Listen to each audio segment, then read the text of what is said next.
This is DCS World in the Pimax Crystal. And I thought, why not start with a dogfight in the Spitfire, which in my opinion is the best warbird ever to be released for any flight simulation, including that of MSFS, X-Plane, DCS, IL2. This is the best, simply because it feels alive. It really does.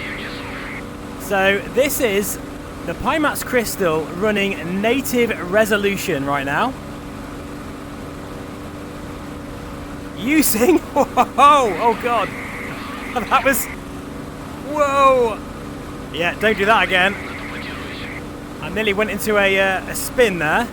And as you can see, we're using the DOF Reality H2, which makes everything, oh my god, he's on my tail now, that's not good. Makes everything so much more intense. So as you can see, the Crystal is performing really well, even though I'm being flung around a motion rig. So I think that's important to show you that. And the tracking is working really, really well. I think I still need to get motion compensation sorted. It's not quite working as well in DCS. But yeah, we're getting about 50 to 60 frames per second. And I'm, as I say, running native resolution, which is insanely high with the Pimax XR, using the multi-threading mode in DCS World. Now it's worth noting, at the moment, we do not have eye-tracked foveated rendering support like we do with the Aero, so that means we're not going to get 90 frames per second. However, the OpenXR Toolkit boys are working on it, apparently anyway. I have heard word that they are working on it. So that will bring the Crystal up to the performance levels of the Aero, which is very, very exciting stuff. We're currently in the scissors now. So how does this feel in DCS World? Well, it's everything the Aero is, and a bit more precise, simply because the field of view is wider, and the audio solution is really good now. I've got to say, I'm a massive fan now of the DMAS solution. Since the 8KX days, it really has come on leaps and bounds with the software, and oh my god, I've got two 109s on my tail. Let's just listen to the sound of this Spitfire, if I can get it to come back towards us for a moment. Oh, nearly got hit there. In fact, we may have got a hit there actually. Just listen to this. Oh. Yes, that is got to be the best sound in aviation history. It really is. So, did we get hit? I don't think we got hit, but I think we might get hit soon, and I'm a bit concerned by that because that's another thing about the DOF Reality H2. In DCS World, if you crash, you definitely know about it. That's for sure. But yeah, the colour palette, as I've mentioned in all my other videos, really comes into play because of the difference between the cockpit and the outside world. It's beautiful. I think after this little mission, should we say, we'll go and sort of fly low level in the F-16 in the Syria map. But whether I prefer this over the Aero, well, not yet, simply because we need those performance updates. Oh, one of them's crashed. I've just seen. Yeah. Oh god. Right, focus. We got hit there. Let me just get the cockpit centered again. Yeah, once those performance upgrades are here, then I reckon we're going to get 90 frames per second. Another thing I need to mention as well, and I think some of you kind of tend to forget this when you talk about, oh, it's only 50 frames per second. I am running ultra settings in DCS World, including, well, everything but the AA. I've got that backed off a little bit because you don't really need so much with the Crystal. In fact, it kills performance dead in the water with this headset because I am running such a high resolution. So that's the only thing I've got turned down to MSAA, I think it is. So with all that, I'm recording in 4K. Yeah, performance is taking a hit without a doubt. When I'm not recording, I'm up to 60 frames per second. Another flyby view, here we go. That just sounds absolutely gorgeous. Where's he gone? I think he's down here somewhere. I am not using labels. I refuse to use them. The last time I saw him, he was near those trees. It could be anywhere. It could be behind me now. It's so intense of an experience, I tell you guys. Dogfighting an immersion rig. It's just insane. Absolutely crazy. Right, okay, he's definitely not there anymore. I think we'll pull up a little bit, see if we can get eyes on him. So one thing I do want to make sure you realise, and I've said this again in many of my other videos now, that there is Mura in this display, which kind of looks like a bit of a fogging of the lenses. It's something that I don't think is a massive deal breaker. However, it is there. And it looks more obvious than, say, the Aero, which also has Mura, but it's nowhere near as bad as the Crystal.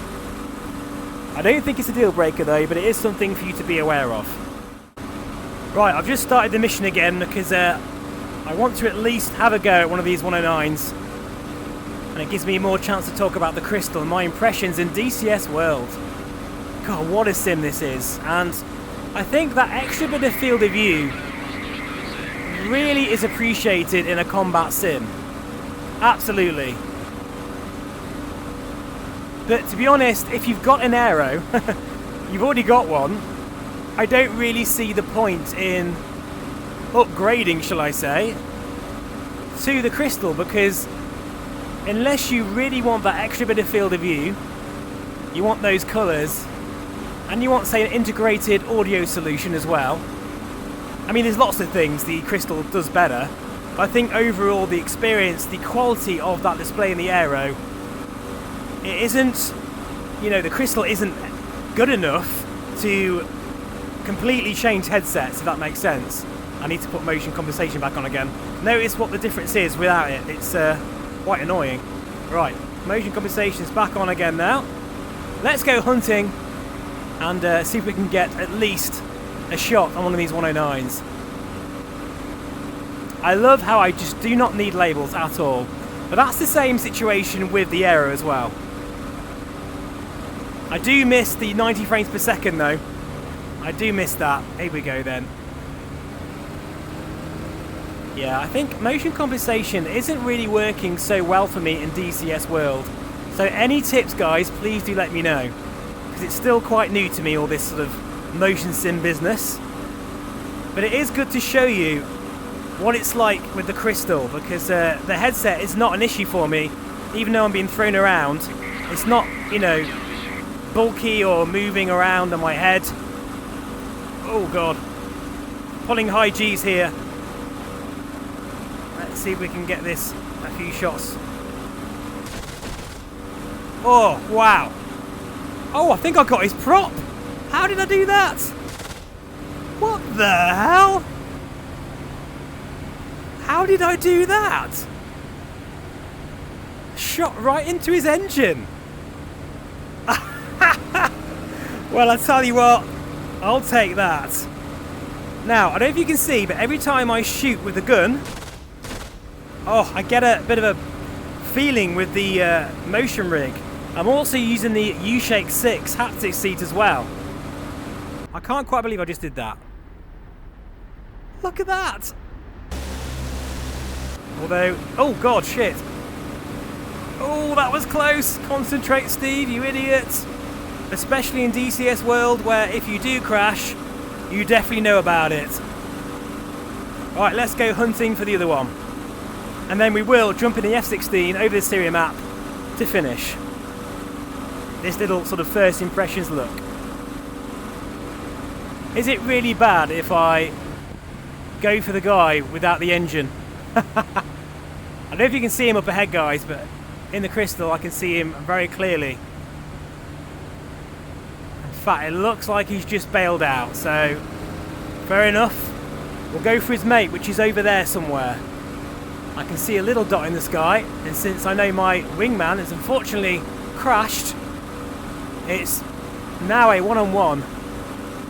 So looking out there, it's so literally, I nearly said crystal clear then, and that's really corny, but it's the first thing that comes to my mind. It's just amazing. And at native resolution, I do feel that the resolution is too high. You can you know, downscale that a little bit and not lose any clarity but gain in performance. That's something I would recommend you do with the OpenXR Toolkit with the override feature. Definitely worth doing, guys. 12 o'clock high, I spotted him, there he is. Clear as day. The fight is back on again.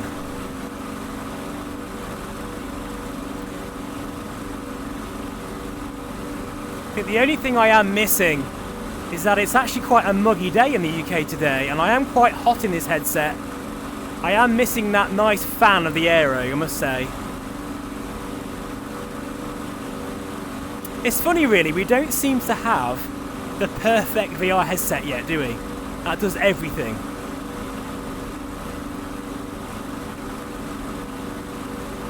Having said that, I really do love the Crystal, without a doubt. It's grown on me so much. That's a good view, look at that, wow. Haha. At the moment we're getting about 55, 60 frames per second. So I reckon with favoriated rendering we could reach 90 frames per second here.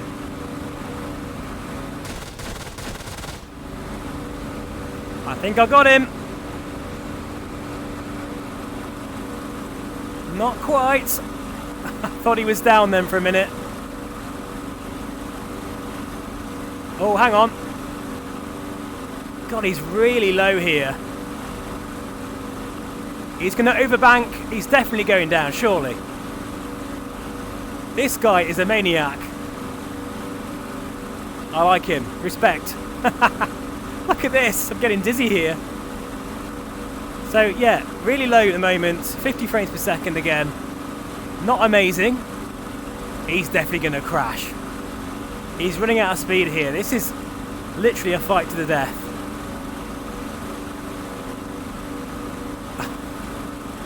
Oh, he's overcooked it. He's going down.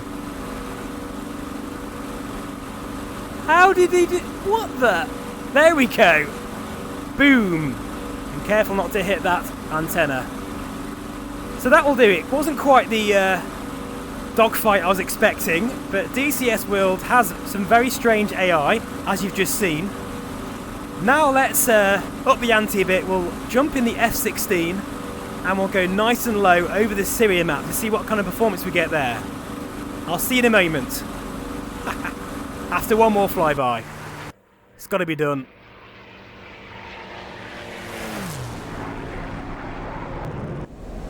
Back in the F16. Now, oh yeah, this is quite breathtaking. Whoa, this is just, wow. Oh, I can really see the resolution now in this cockpit. Flipping heck. I am trying not to swear. Frames are a bit down though now, we're at 43 frames per second. But as I say, keep in mind I'm recording and this is ultra settings. But even so, this feels okay. But since I have experienced the very error at 90 frames per second in this very scenario, actually, I cannot wait. I know I keep saying it, but eye-tracked favorited rendering cannot come soon enough for the Crystal. So, I mean, really, at this point, guys, if you're a DCS World fan, you haven't got an aero, but you want aero quality visuals with all of the features of a QLED panel, local dimming, better field of view, audio, inside-out tracking, cheaper price, I have to recommend it, guys. I do. At this point, like, you've now seen a few videos on the channel, and it's just, it keeps on amazing me. It just keeps making me feel like a kid at Christmas. If a piece of hardware can do that, then it's doing something right, especially as my CV in terms of VR headsets is getting quite impressive now. I have experienced the VRFSG in DCS World. You know, I've experienced the Aero, 1,000 hours of that headset, the 8KX, all of them, guys, all the top-end headsets, as well as all the other ones, you know, like the really good mid-ranges, the G2. But yeah, this is absolutely friggin' incredible. Now, sorry, this is a bit of a sort of raw first impressions look at DCS World. I can do some full-on, like, proper missions in DCS World if there is enough interest, but generally on the channel it doesn't seem to be, which is a shame. But let's say I'm up for it. Just let me know in the comments, guys. That is a beautiful thing right there.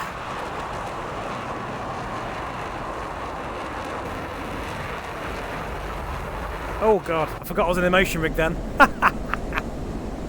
So to finish off this video in DCS World, how does the Pimax Crystal perform? Well, it is absolutely jaw-dropping, guys. It really is. It's just a sensational experience. I believe that Pimax have got a real winner on their hands if they can just sort out some of those little niggles, which, to be honest, my headset has been absolutely solid since those initial hiccups, so they've definitely just been, you know, forgotten about now. If you are a VR enthusiast and you're used to high-end headsets and you are a flight simmer that wants the best, it is the Pimax Crystal, guys. It really is. You know, I think what sums it up for me is every time I go flying now, whether it's MSFS or DCS World, it's always the Pimax Crystal. And I've got a feeling that's not going to change anytime soon. Just look at this. Hopefully it's coming across on the VR mirror, because recording VR footage, guys, is so hard. It's really tough. But this is just unbelievable. How have we got to this point now? Even a couple of years ago, even a year ago to now, I never thought I would be experiencing this. I really feel truly blessed, guys. I really do. So I think I'll leave it here because, yeah, this is friggin' amazing. I love it. I absolutely love it. Take care. I'm getting a bit emotional now, guys. I'm getting a bit emotional. I'll see you again very soon, folks. Bye for now. Oh, wow.